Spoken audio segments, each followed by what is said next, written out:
Assalamualaikum warahmatullahi wabarakatuh. Perkenalkan, nama saya Pinkan Asila Ruben.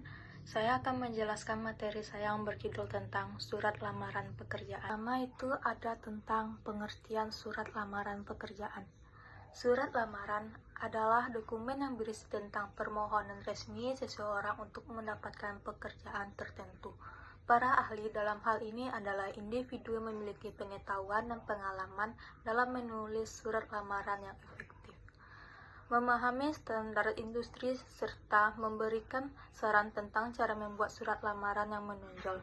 Menurut para ahli Jakaria, surat lamaran kerja adalah surat yang diajukan oleh seseorang untuk mendapatkan pekerjaan pada suatu instansi atau perusahaan untuk lamaran kerja, termasuk surat resmi yang bersifat pribadi. Tentang struktur surat lamaran pekerjaan, yaitu terbagi menjadi 10 macam. Yang pertama ada header, yang kedua ada tanggal, yang ketiga ada penerima surat, yang keempat ada salam pembuka, yang kelima itu ada juga pengantar, yang keenam paragraf pembuka, yang ketujuh ada juga paragraf inti, yang kedelapan ada juga penutup, yang kesembilan ada juga tentang solicitude, yang ke-10 C yaitu tujuan surat lamaran pekerjaan. Yang pertama itu ada tentang menunjukkan minat dan keseriusan.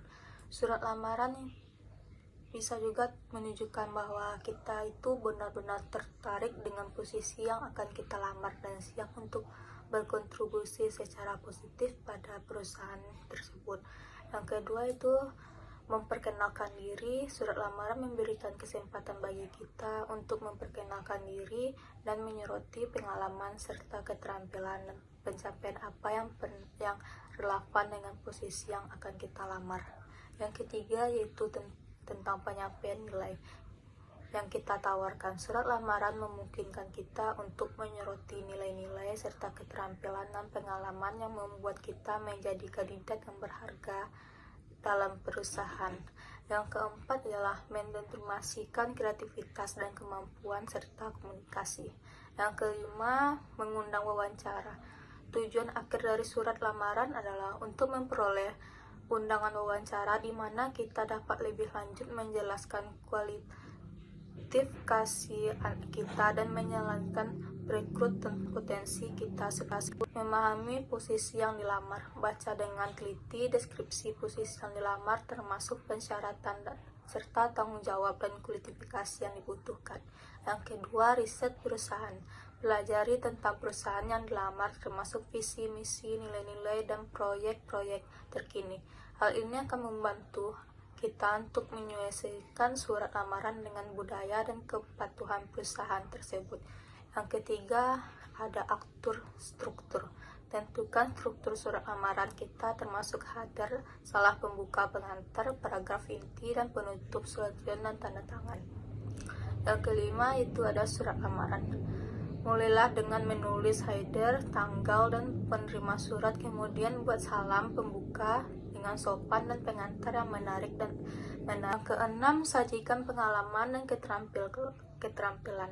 Jelaskan mengapa kita cocok untuk posisi tersebut dengan merinci pengalaman, keterampilan, dan prestasi yang relevan. Gunakan contoh konkret untuk mendukung klaim kita. Yang ketujuh, tutup surat dengan manis. Sampaikan apresiasi atas kesempatan untuk melamar posisi tersebut.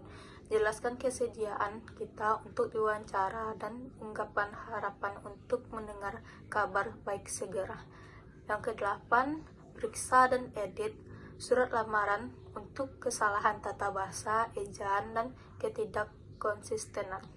Yang kesembilan, kirim surat lamaran. Kirim surat lamaran melalui email atau pos sesuai dengan instruksi yang tertera dalam deskripsi lowongan kerjaan. Yang ke-10 ialah tindak lanjut. Jika belum ada mendengar balasan dalam beberapa minggu, pertimbangan untuk melakukan tindak lanjut melalui surat pekerjaan.